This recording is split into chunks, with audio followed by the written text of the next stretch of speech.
Olá, salve, salve! Com Dudu Monteiro de Paula. Olá, salve, salve, boa tarde para você, obrigado pela sua presença, obrigado pela sua audiência. Estamos começando um programa de esporte exclusivamente para chegar no seu coração. E tudo começa com uma boa informação e um bom papo. Hoje a gente vai conversar um monte de coisa interessante que eu não vou nem dizer para você por enquanto, vou matando a sua saudade de ponto a ponto, devagarzinho, até a gente chegar lá, com certeza. E vamos conversar com uma história que já faz história no Brasil todo. Tá comigo aqui o professor Sérgio Duarte, grande Sérgio Duarte. Boa tarde. Boa tarde, Dudu, boa tarde aí aos ouvintes do programa. E a gente está aqui para levar as informações necessárias sobre o Iranduba. E oxalá a gente consiga manter essa bela campanha que a gente está fazendo aí. E eu nem disse ainda que você era o técnico do Iranduba, mas fiz de propósito, sabia, Sérgio? Porque é o seguinte, quem gosta de bom futebol, conhece o futebol do Amazonas, já sabe que você fez a história jogando futebol como técnico e agora você está levando o Iranduba aos pontos mais distantes que a gente possa imaginar e esperamos que chegue mais longe a eles, né, Sérgio? O caminho não está fácil não, né? É verdade. Nunca é fácil. É verdade, Dudu. A gente fica... digamos que muito satisfeito com o trabalho que a nossa comissão técnica vem realizando, com o empenho, com a dedicação, né, com o comprometimento das nossas jogadoras, todos os dias no trabalho que é realizado, a preparação que é realizada, porque a gente sabe que a gente só vai estar próximo do êxito a partir do momento que nós estivermos bem preparados. E a comissão técnica, as jogadoras têm trabalhado nesse sentido, os resultados estão aparecendo e graças a Deus a gente está fazendo uma boa campanha aí no Campeonato Brasileiro. Bom, na verdade os ventos são bons, estão soprando para o nosso lado, vamos aproveitar isso muito bem. Tanto é que nós tivemos nesse final de semana a presença do Rezin, que é um excelente repórter e colocou para o Brasil e para o mundo, porque vai para a Globo Internacional, para o Brasil e para o mundo, quem é esse Iranduba feminino que está fazendo tanto sucesso e como usa o marketing como uma forma de combater os preconceitos que a gente sempre encontra na vida, lamentavelmente. Estamos acima disso? Vamos ver então como é que foi essa história contada no Esporte Espetacular com ele, que é o grande repórter no Brasil, o Rezin. Elas são feras! Estamos na sede do incrível Hulk da Amazônia, o Esporte Clube Iranduba de Manaus.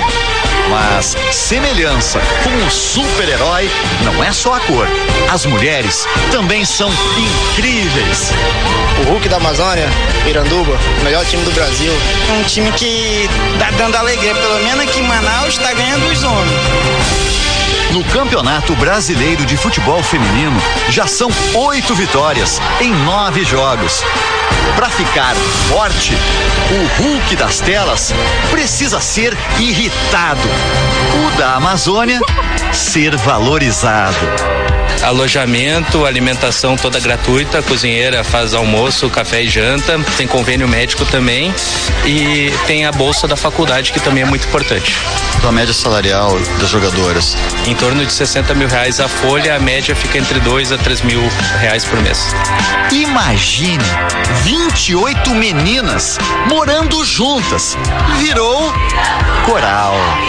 Grande salve, salve, campeão dos campeões, Esmeralda, brilhante meu amor, Iranduba, minha vida, minha flor. Bolt faz o raio para comemorar a vitória nos 100 metros rasos. As meninas do Iranduba fazem quase isso. Fazem a flecha. Gesto de orgulho em resposta ao preconceito.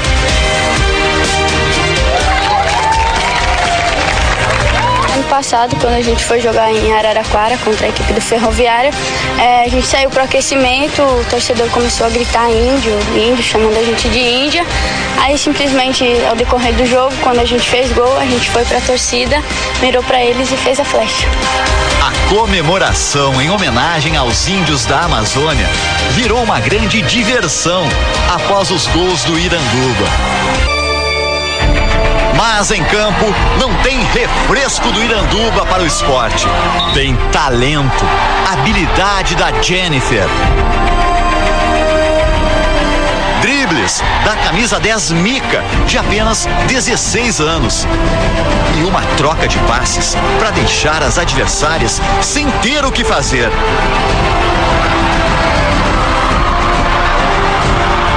Menos a goleira Lorena. E quando Maiara passou por uma, por duas e parou na Tamires, veio o pênalti. Me posicionei para virar alvo. E chegou a hora das flechadas. Dani Helena foi para a cobrança. E a bola foi sem chances para a goleira. E aí vem elas. Flechadas no repórter. Flechadas da alegria para fazer a festa da torcida aqui na Arena da Amazônia. O arco da Dani Helena, após mirar e acertar a flecha no gol, e em mim, quase foi disparado outra vez. Com a caçada pela vitória encaminhada, Dani Helena ganhou um merecido descanso. Teve flechada aqui, né? Espero que o jogo acabe assim e, se Deus quiser, vamos sair com mais uma vitória. Mas o esporte também tinha suas guerreiras. E depois do pênalti pro time pernambucano, a Bruna foi bater. Era a chance do empate. Mas a arqueira Rubi do Iranduba voou como uma flecha. É o terceiro pênalti que eu pego na competição, então é algo que está sendo muito bom para mim, muito maravilhoso essa experiência, essa vivência que Deus está permitindo eu viver. As incríveis Hooks da Amazônia festejaram com funk e um pancadão de flechadas. Meninas, quem faz gol dá flechada e quem defende o pênalti merece flechada, né? Todo mundo, né?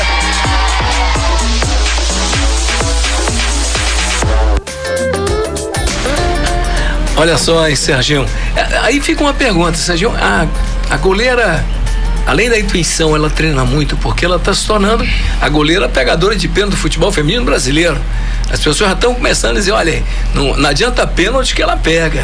Como é que é o treino dela, Sérgio? A Rubi, tanto a Rubi como a Kemily, a Renatinha e a Sol, o Iranduba está muito bem servido de goleiras. E aqui vale a gente ressaltar o trabalho do Galvão, né, treinador de goleiros, que é um rapaz extremamente comprometido naquilo que ele está realizando com as goleiras, e acima de tudo é que as goleiras estão se empenhando para cumprir aquilo que o Galvão, os trabalhos que o Galvão tem ministrado para elas, né? Enquanto as jogadoras trabalham com side, eu observo muito o trabalho do side, eu observo muito o trabalho do Galvão com as goleiras, e ali eu sinto, né, nos passa a confiança de que elas estão bem trabalhadas e o empenhamento delas também em tudo aquilo que é realizado, né? Elas estão se empenhando ao máximo, a gente vê que elas estão focadas, entendeu? E eu acho que a partir daí é mérito da Rubi também pelas qualidades, o potencial que tem, mérito do Galvão pelo seu trabalho, e as coisas acontecem, né? Acontecem naturalmente, não é à toa que a Rubi está sendo aí uma das melhores goleiras do campeonato e defendeu esses pênaltis importantíssimos para a equipe do Iranduba. Temos 5 jogos pela frente ainda? Nós temos agora jogos vamos a Recife contra o Vitória de Santo Antão, depois vamos também jogar contra o Grêmio, né? Mas na casa do adversário agora. Sim, são dois jogos fora, e recebemos o Audax, né? Vamos ao contra São Francisco, não é? E fechamos em casa, né, essa segunda fase contra um Kinderman, não é? A gente tem aí jogo a jogo, Dudu, a gente está trabalhando para conseguir resultados positivos, né? Resultados positivos, e se preparando muito, independente de já estarmos classificados, de não estarmos classificados. O nosso pensamento da comissão técnica e das jogadoras é de nós fazermos o nosso melhor para conseguir o máximo de vitórias e terminar, evidentemente, na cabeça da tabela, né? Como a gente tem se mantido até hoje. Agora é o seguinte, eu tenho aqui um quadro que eu deixo você desabafar o que está faltando. Então, antes disso... Fala, garoto. Eu acredito que o público está comparecendo, ele está cedendo à equipe do Iranduba, né? Aos chamados, né? Que a gente tem feito para os jogos. Eu acredito que a gente consegue mais. Eu acredito que o público pode confiar nesse elenco, nessas jogadoras, pode confiar no trabalho que a comissão técnica vem fazendo, e eu acredito que dá pra gente ter muito mais público ainda nos jogos do Iranduba, e o que nós conseguimos até hoje dá para melhorar muito mais. Sérgio Duarte, muito obrigado, boa sorte, um abraço à moçada lá do Iranduba, essa garotada aí que está fazendo muito sucesso, e a gente está feliz com isso. Estamos bem representados no nosso futebol. Vamos ao seguinte, vamos ao intervalo, voltamos daqui a pouquinho. Vamos falar um pouco daquele incidente que aconteceu no jogo contra o Fast Nacional, em que o jogador passou mal. Será que a gente podia fazer alguma coisa? Olá, salve, salve! Bom, você que acompanha o futebol sabe que no sábado teve um incidente meio complicado, né? 2 jogadores entraram em choque, um deles entrou em convulsão, se é que eu posso dizer isso. Eu não entendo muito dessa parte medicinal, mas os meus olhos viram o atleta entrando em convulsão, então ficamos preocupados. E o atendimento foi complicado, foi demorado. Então tá conosco aqui o doutor Malheiros, que é o nosso grande médico do futebol, especialista na matéria, hoje representando inclusive alguma parte da Confederação Brasileira nessa parte de medicina. Eu pergunto, boa tarde, Malheiros, prazer tê-lo aqui. É um prazer muito grande para aqueles que gostam do futebol, como você e eu também, como o Sérgio Duarte. Trazemos no sangue essa força do futebol, e com dificuldade que tem os clubes e a federação complica um pouquinho, nós vamos tentar explicar aqui passo a passo o que aconteceu, se vier acontecer, de poder, não só eu, como os juízes, bandeirinhas, representantes dos próprios clubes, fazer como atender. Sérgio Duarte, tu assistiu o que aconteceu? Estava no estádio? Assistiu? O que sentiu como técnico? Dudu, ali eu particularmente, porque eu tive, o Charles foi meu jogador, né? E a partir do momento que a gente trabalhou junto no América, a gente criou uma amizade muito grande, né? Todo aquele plantel do América, o Charles, o Felipe, né? E quando a gente vê aquilo, eu tava deitado, meu filho entrou no quarto e disse, pô, pai, o jogo aí, ó, tá dando massagem cardíaca no Charles. E a partir dali eu fiquei preocupadíssimo, entendeu? E vi a reação de todo o pessoal. Você esquece ali tudo que tem à volta, né? Você se volta só pro ser humano, entendeu? O amigo, uma preocupação muito grande, mas graças a Deus o Charles tá se restabelecendo aí, em breve estará aí voltando a jogar. Já mandou até mensagem para todo mundo. Malheiros, é o seguinte, acidentes acontecem, mas o regulamento prevê uma coisa sobre isso, né? É necessário ter uma estrutura para atender. Olha, eu não vou criticar ninguém. Não, lógico. E nós temos que ver os responsáveis, regulamento que a lei prediz, para ter um suporte melhor para aquilo que ocorreu. Não vai acabar, vai continuar. Então, Federação de Futebol Regional tem que sentar com o governo na área de esporte, sentar com a prefeitura, a comissão de esporte, e decidir o que vai se dar de apoio. Não é só apoio de segurança física, não, é apoio moral, apoio à saúde é um amigo, é um colega, é um profissional, é um artista que está lá dando espetáculo para todos os assistentes, aquele que paga para ver. Então tem que se reunir. Criticar não vai resolver, tem que dar soluções. Os próximos jogos, assim como é obrigado a ter uma ambulância, aquela ambulância não dá suporte para nenhum atendimento de urgência lá constar naquele dia. Ou seja, não basta ter ambulância, a ambulância tem que estar equipada para atendimento de imediato. Equipada, o SAMU é um serviço de urgência para a população. Porque nós que assistimos, nós pagamos imposto.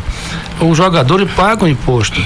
Ele paga para ter segurança e também prontidão de saúde, que no momento não está acontecendo. Reúne os órgãos, federação, o próprio INSS, o governo para botar um equipamento da SAMU, uma ambulância que dá suporte para atender esses trauma craniano, como ocorreu naquele dia, que ele poderia ter falecido ali. A gravidade está naquele momento, como proteger, como dar socorro. E cada um que atendeu, eu fui um dos colegas que participei do atendimento, mas não tinha recurso para poder fazer mais alguma coisa do que foi feito. Parabenizo toda a equipe, aqueles voluntários que participaram, mas a federação, junto à Sergel, tem que sentar, reunir, vamos dizer, olha, daqui para diante vai mudar. Porque outros casos virão. E anos atrás eu preparei na Federação de Futebol, me ofereci, eles acataram, eu dei aula, curso de primeiros socorros para o juiz de bandeirinha, porque senão eles ficam lá só olhando, e na ausência de médicos no futebol, você vê que o médico está caro, e a maioria dos clubes não leva médico para ficar lá de prontidão, que só o médico não resolve. Tem que ter a maca, um bom suporte de UTI, como aconteceu naquele dia. Vê que nós fizemos atendimento, na hora de colocar o Charles dentro da pequena ambulância, uma microambulância, aquilo sem, mal tinha uma maca, só tinha motorista, não tinha nenhum médico para atender. Nem médico, nem ninguém. Na hora que colocou na maca, já que passou a crise convulsiva, passou ao momento de gravidade, vamos levar para o hospital mais próximo, para o socorro mais próximo. E o tamanho dele não dá para fechar a porta. Na hora que ele ficou esticado, a porta de trás da ambulância não fechava. Ficou entreaberta.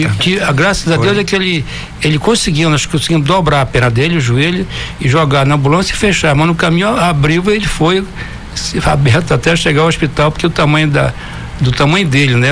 E não deu para fechar a porta. Então, isso, pedindo a Deus, não vai acontecer mais. Alguém tem que puxar a imprensa, forçar a federação, sentar com a Sergel. Quem é responsável? Colocar a ambulância, a segurança. Não começa o jogo sem ter uma ambulância e médico. O médico que vai na ambulância, que vem do estado da prefeitura, mas venha com suporte e um atendimento de urgência, com experiência, né? Qualquer especialidade que botar uma gota de oxigênio para os pulmões dele e jogar no sangue para manter ele vivo. E quando aquela contração muscular, que é muito forte, a boca dele fecha.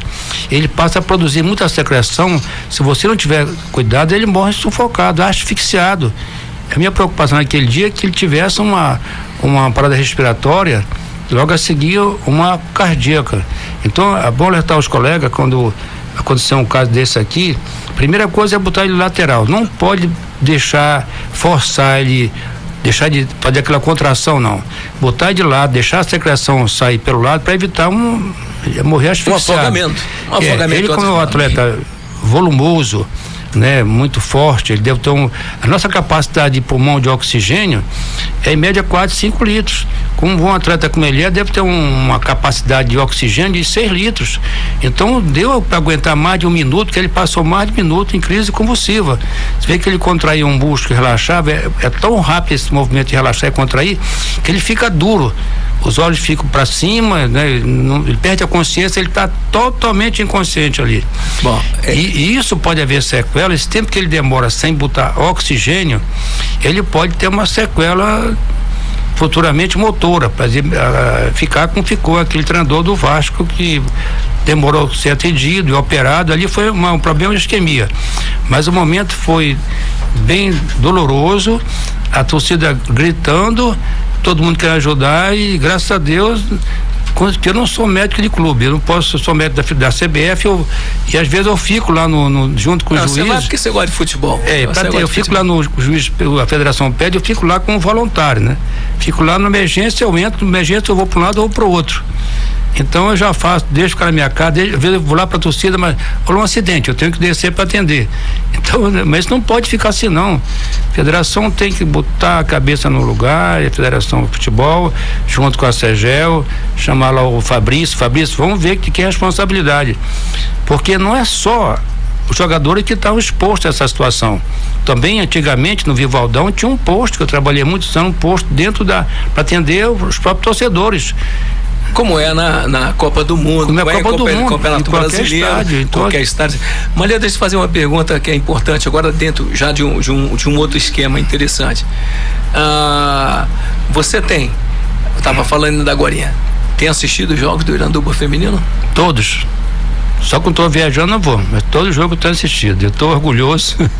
Diga lá, primeiro que vi um rapaz desse jogador que foi um exemplo de profissional, tinha uma academia lá, Bocaf, ele treinava o Nacional, quando terminava, ele dava mais volta ali na rua, e à noite estava lá de bicicleta, e à noite fazia musculação, ele, Fernandinho, o futuro é assim mesmo, cada um, o bom profissional é aquele que procura, não espera, e ele foi um exemplo de profissional. Parabenizo que e gerações futuras esse rapaz seja exemplo para o futebol amazonense. Bom, a gente tem uma história muito longa aqui, eu queria agradecer Malheiros, mais um detalhe importante daquele jogo. Quando terminou o jogo, a torcida do Nacional foi até a bilheteria para pedir o ingresso de volta. Tá certo, né? O espetáculo não aconteceu, o torcedor tem o direito à restituição. Dudu, é questão de entendimento. Aquele alto-falante do estádio é para jogar para a plateia que pagou. Custava, os dois dirigentes eles fizeram isso, mas não informou o povo que estava lá, aquele que pagou. É verdade. Eu paguei também para entrar. Eu estava lá com um torcedor, brigando com o meu Sérgio, brigando para esse futebol um dia chegue na Série A, dando tudo de mim, ajudando. Se eu tenho ideia, o Iranduba, o time Iranduba, não, mas o Holanda, eu tenho contribuído desde a Série B com eles, de graça, indo lá, fazendo palestra para ele, acompanhando, dando moral para aquele time, para esse time que é jovem, tudo é daqui, tudo é amazonense. Eu vejo como eles estão fazendo estrago. Time que treina só 2 vezes por semana, que não recebe salário, não recebe nem dinheiro do ônibus, estão aí mostrando a vontade de mostrar o nosso futebol, cara. O Holanda que colocou 3 anos no Rio Negro, né? Esse rapaz daqui que devia estar no comando grande Sérgio, do clube do coração que eu tenho. De todos nós. Malheiros, obrigado, saúde pra ti, boa sorte, obrigado pela tua presença. Serginho Duarte, muito obrigado também, um abraço pra você. Mas você vai ficar aqui assistindo o programa que vai continuar mais alguma coisa daqui a pouquinho, tá? Tá certo. Salve, salve. Olá, salve, salve. E o Campeonato Amazonense está em andamento e a gente vai acompanhar alguns dos momentos importantes do jogo. E o jogo de sábado, nós tivemos o jogo, vocês já viram aqui, o doutor Malheiro estava explicando o que é que aconteceu no jogo entre Fasta, o clássico pai e filho, mas logo mais à noite teve jogo pelo campeonato valendo ainda. Então, nós tivemos aí uma história muito interessante. O Rio Negro vinha em crescimento contínuo e constante, sem perder de ninguém, acabou perdendo, mas continua equilibrando. E tem pela frente o Holanda. O Holanda, esse que o professor doutor Malheiros está dizendo, que dando aquela mãozinha para eles, com certeza. Malheiros dá mão para todo mundo, não tenha dúvida disso. Vamos então saber como é que foi o jogo? Essa é uma narração do Marcos Lima. O primeiro gol do Rio Negro. O Rio Negro dando a resposta. Thiago Versosa tocou ali por Rodrigo Ítalo, foi derrubado, é falta ali no campo de ataque do lado direito. E a bola vai ser levantada até Rodrigo Ítalo, ou o Delcinei. Rodrigo Ítalo. O Delcinei foi, cobrou, a bola foi pro Leonardo, é gol. Gol do Rio Negro. Leonardo, camisa número 9. Aos 8 minutos do primeiro tempo, o Leonardo ele faz o primeiro gol aí. Sérgio Duarte, o Rio Negro ainda é o Rio Negro do Lana? Não, acredito que já há uma diferença de métodos de treinamento, né? A Derbal tem sua forma de trabalhar, com certeza quem está lá agora tem uma outra forma de trabalhar. O interessante, Dudu, é você observar hoje essa equipe do Holanda, né? A forma com que ela joga, é evidente que o Sidney deve estar trabalhando isso, né? A questão do posicionamento tático quando perde a posse de bola, porque se você olhar a equipe do Holanda do meio campo para frente, é uma equipe leve, à exceção do Marinho, que joga mais como referência, mas o Thiaguinho, o Romarinho, Juninho, né? E aqueles que se aproximam mais são jogadores muito técnicos e muito rápidos. A velocidade do Romarinho em condução de bola, em drible, muito forte no 1 para 1, e também do Juninho, eu acho que está fazendo a diferença nessa equipe do Holanda, nessa recuperação que teve aí no campeonato, né? Se mantiver essa forma de jogar, é uma equipe que vai dar muito trabalho e que se manter esse trabalho, se manter essa equipe, que é difícil no nosso campeonato pela falta de calendário, né? A inatividade aparece realmente, mas se o Holanda consegue manter essa base, esses garotos, esses jovens que estão sendo trabalhados lá, com certeza vai dar muito fruto bom aí. Ouvindo o que diz o Sérgio, vamos ouvir o início da virada do Holanda. Vamos lá, 1-1. E lá vai a Holanda de novo ali, o Romarinho bateu o golaço. Gol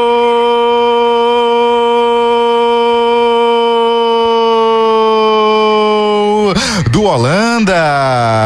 Holanda, Romarinho, um golaço, ele arriscou de fora da área, a bola foi no ângulo do goleiro Pablo, ele nem se mexeu, ele só ficou olhando, e empata o jogo a equipe do Holanda agora, 1-1 aqui na Colina. E olha, eu recebo a informação agora direto de um dos nossos ouvintes, dizendo que o Sérgio Duarte é o único técnico campeão no masculino e no feminino na nossa história. Mas isso você comenta depois, Sérgio. Porque aí o Holanda cresceu e virou. Vamos ao gol da virada. E lá vem a Holanda novamente pro ataque, vinha, mas não deu muito certo. E lá vem a Holanda ali, ele bateu, o Juninho bateu, a bola vai passando por todo mundo, é mais um. É gol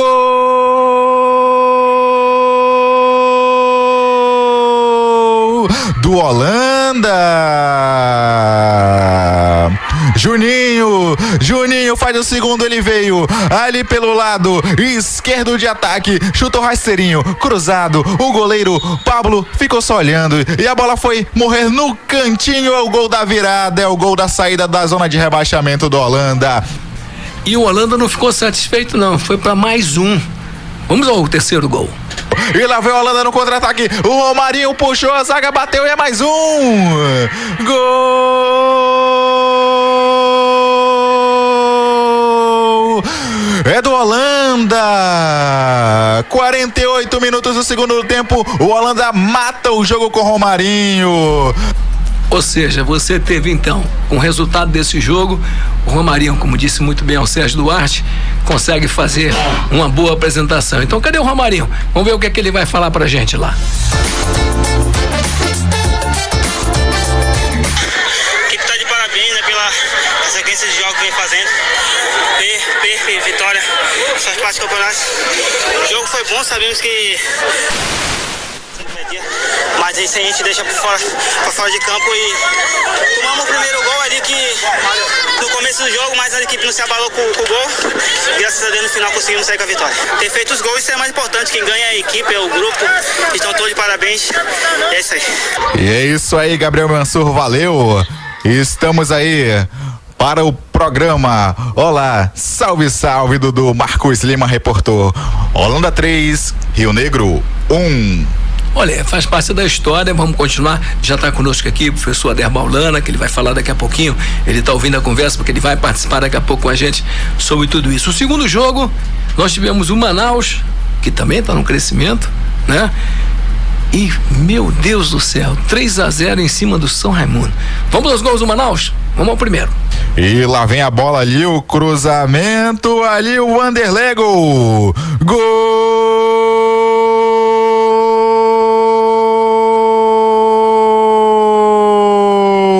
do Manaus! Vanderlei Vandeco faz o primeiro gol do Manaus. E Manaus não ficou satisfeito não, partiu pra cima, fez o segundo.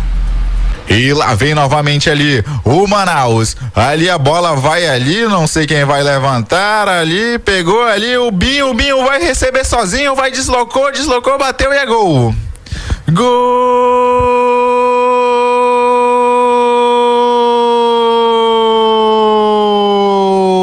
É o segundo do Manaus, Binho faz o segundo do Manaus agora aqui na Colina.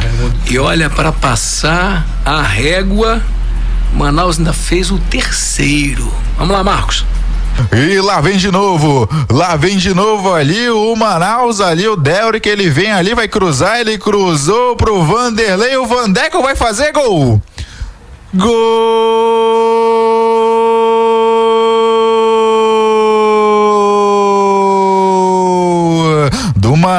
Do Manaus é o terceiro, do Manaus é o segundo, do Vandeco, do Vanderlei.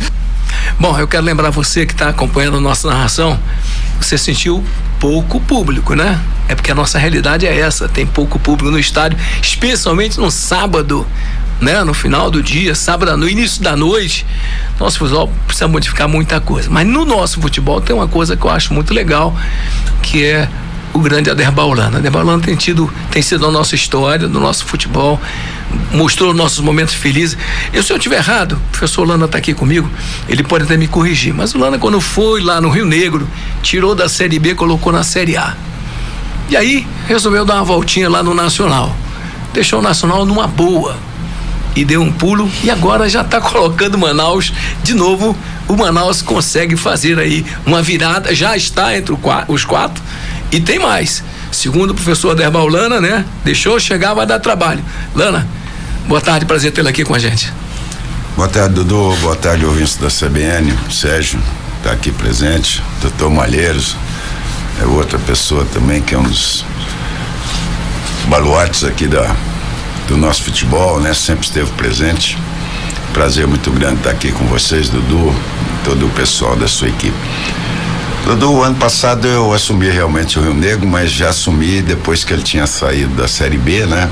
Ele estava numa situação um pouco dificílima na primeira divisão, mas com o apoio do Thales lá, que é uma pessoa que eu aprendi a admirar pela condição de trabalho que ele me deu, não de financeira nesse aspecto, porque o Rio Negro passava um momento muito ruim financeiramente, já que uma empresa que tinha assumido tinha abandonado a equipe, mas o Thales me deu condição de trabalho psicológica, né? Não me perturbou, deixou eu trabalhar, e nós chegamos muito perto de o Rio Negro hoje estar numa Série D e numa Copa do Brasil. Eu até jogo esse peso em cima da federação, porque eu consegui montar uma equipe de jogadores que estavam parados aqui na cidade, e nós fizemos a partida que nós fomos para a semifinal dia 22, dia 19, e a próxima partida estaria marcada para o dia 26, e a federação, como mexe na tabela todo dia, antecipou para dia 22. Eu tive só 3 dias de descanso. Eu tinha o Branco com o nariz fraturado, eu tinha o Bahia com problema na virilha, não deu tempo de recuperar esses jogadores. Jogamos, perdemos um jogo por faixa na prorrogação, infelizmente não chegamos. Esse ano eu voltei pro Nacional, mas o ambiente não era aquilo que eu esperava. Como o Nacional sempre me mandou embora, dessa vez eu reverti as coisas, né? Antecipei e pedi para sair. Fui pro Rio Negro e as mesmas coisas aconteceram. Já que o Thales já não era o comandante, era um pessoal que assumiu aí o Rio Negro. Mas tem muita gente que acha que futebol profissional é peladão. Aí as coisas se complicam, cara. Aí você não tem como. Eu estava resolvido a ir embora. O Manaus me fez essa proposta aí para terminar o campeonato para eles. Eu tô lá e vou terminar o campeonato. Tem uma coisa que eu gostei de ouvir de você, acho que o Sérgio vai concordar comigo, o Malheiros também. Depois que nós soubemos que a federação entrou em intervenção, finalmente com o interventor, que é bom lembrar que a intervenção era feita pelo... Ele era o interventor. Ele era o interventor dele mesmo. Ele era o interventor dele mesmo, né? Então, a partir de agora, teoricamente, pelo menos se foi pela parte legal, deverá haver uma nova eleição na federação. Evidente. Né? Isso que deve ser feito, pelo menos é o que está, pelo menos eticamente está escrito isso, que o interventor deve fazer uma nova eleição e por aí. E eu ouvi uma conversa ali que o professor Holanda estaria interessado na presidente da federação. Tem fundamento isso? Tem. Eu fui procurado por um clube da primeira divisão que quer me indicar como candidato se houver uma nova eleição. Agora eu acho que nova eleição não deve ter um mandato tampão, né? Até 2018, então será realizado. Mas se houver essa possibilidade, eu quero. Eu tenho planos para o futebol daqui. Eu acho que o nosso futebol ele tem que partir para um norte que o guie e realmente traga para o nosso futebol credibilidade. O grande problema nosso é que nós não temos credibilidade. Nossa federação, apesar de termos um presidente que é gente boa, gente fina aqui fora, como homem, mas como presidente da federação, a credibilidade nossa é zero na nossa federação, e com isso puxa os clubes. E por isso o torcedor não vai no estádio. Então as coisas estão acontecendo dessa forma, ou puxa esse carro para fora ou deixa ele acabar de afundar de vez. Eu acredito que você tem razão. O presidente tem o prestígio, mas o futebol não tem prestígio nenhum. Nenhum, isso é verdade. Esse é um problema que tem outra, né, Dudu? Nós somos guiados para uma coisa que parece capitania hereditária, de pai para filho, né? E todo mundo sabe do que eu tô falando, né? Isso é verdade. Ô, Sérgio Duarte, eu acho que você é o que melhor pode falar aqui para nós. O último grande título que o Amazonas teve no futebol foi o vice-campeão da Série D, um time comandado pelo Sérgio Duarte, com vários jogadores originários daqui. Quando digo do Amazonas, não estou dizendo que o cara nasceu aqui, eu estou dizendo que já está aqui estabelecido, já conhece a temperatura, a comida e etc e tal. Esse é um caminho? Dudu, a gente estava ainda agora, o Malheiros dando a palavra dele, eu estava ouvindo muito atentamente, como eu sempre escuto o Aderbal, porque trago coisas até hoje. Não quer dizer o que serviu para mim lá no meu início não é positivo hoje. O pessoal tem que mudar essa mentalidade. A gente tem que se atualizar, mas o que a gente teve de bom lá, se a gente conseguir manter, né, e dando aquilo que tem que ser dado realmente, projetando as coisas pra gente colocar na atualidade, ela vai. A gente falando em detalhes que a gente vai buscar e que, por exemplo, o Lana citou que tem que parar de pensar em peladão, tem que acabar com isso. E quando você fala em detalhes, quando o Dr. Malheiro deu essa aula aqui sobre aquilo que aconteceu na arena, e quando você vai buscar detalhes, eu lembro que quando eu iniciei a minha carreira no Nacional muito novo, em que era o Aderbal o meu treinador, eu me lembro de uma passagem que não me sai da minha cabeça e que eu cito ela até hoje, para muita gente. É que eu ia treinar, eu ia de chinelo e calção. E um dia ele me parou no portão ali da entrada da sede nacional e disse assim: vem cá, você agora tá no profissional, você não tá mais em juvenil não, garoto. Pega seu dinheirinho aí, pega um tênisinho, põe uma camisa. Você hoje vai ser uma pessoa avisada, vai ser uma pessoa olhada. Esses detalhes, eu nunca esqueci isso, porque a minha conduta hoje, né? Às vezes as pessoas dizem assim, que eu vou, me chamam até de pastor na beira do campo. Se eu vou ali no meu social, que eu gosto de ir daquela forma como treinador, né? As pessoas não entendem. Se eu for diferente, vão dizer: lá, Mulamba, é treinador lá de Peladão. Não tenho nada contra Peladão, o que se realiza em Peladão, mas você tem hoje a particularidade de, no time do Holanda, ter jogadores revelados no Peladão. É verdade? É. Se você não trabalhar esses jogadores para tirar aquilo que eles têm de errado, detalhe, que veio do Peladão, a tendência é que eles podem se perder. Entendeu? Então, essas coisas aí, tudo que o Lana colocou aí, de forma correta, que são coisas que eu uso para hoje, que eu tenho que levar para o meu dia a dia, para minha atualidade, porque são coisas benéficas. A gente perdeu muita coisa. Nós chegamos a ter campeonato amazonense em que os clubes levavam a bola, era uma guerra para ver quem colocava a sua bola no jogo. Eu acho que em 2009 foi isso, né? Era uma guerra para colocar. Não pode. Saber qual era a bola que ia jogar, né? E naquela época aí você vai buscar.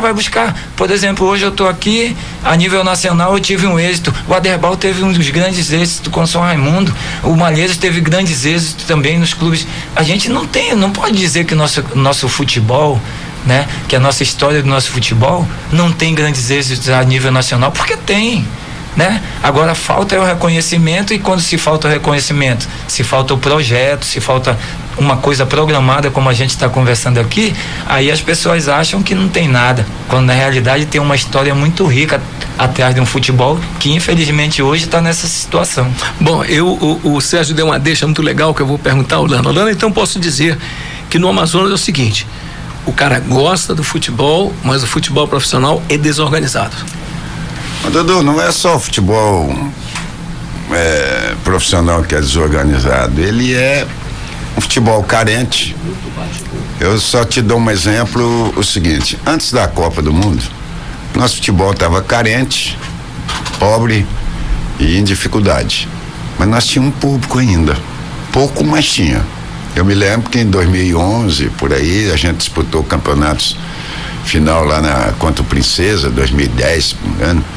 E daí o torcedor no estádio, ali na colina, fecharam a colina, mas tinha um pedaço que podia o torcedor e tal, no Vivaldo Lima. Aí veio a Copa do Mundo, destruíram os estádios, né? E os clubes começaram a jogar no interior, aí empobreceu mais ainda. Quando a Copa do Mundo passou por aqui, deixou esse rastro aí, nós fomos abandonados pelos poderes públicos. E os clubes hoje estão com o pires na mão, sem condição de trabalho. Aí vem outro problema: imprensa. Nós temos um programa de rádio, Dudu, que fala do futebol no horário que o torcedor é acostumado a ouvir. Aí, me desculpa ao dizer isso para você, às vezes nós estamos jogando Rio Negro e Nacional aqui, um clássico antigo, e tem rádio transmitindo o futebol do Rio de Janeiro. Isso também dói, rádio, né? Rádio local. Isso dói, e o torcedor, ele passa, porque hoje, Dudu, naquela época também, do saudosismo que a gente está conversando aqui, você tinha 2, 3 canais de televisão na sua casa. Hoje você tem 200. E esses 230 passa jogo de futebol segunda, terça, quarta, quinta, domingo, sábado, de madrugada. O torcedor também deitou no sofá.